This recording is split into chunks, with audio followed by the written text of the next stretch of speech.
من شقایقم و اینجا تاسیانه. از دیدگاه آدم‌های دورم من یه آدم قرقروام، یه آدمی که همه مشکلاتشو داره با صدای بلند بیان میکنه.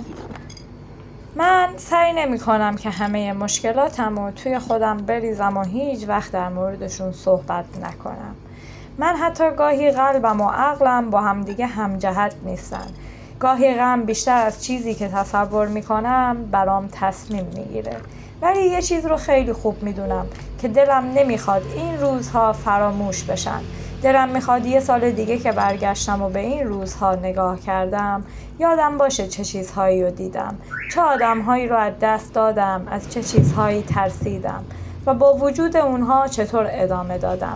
شاید روایت کردن همین باشه، اینکه لازم نیست جواب همه چیز رو داشته باشی، فقط کافیه بگی من اینجا بودم، دیدم، حس کردم و یادم موند.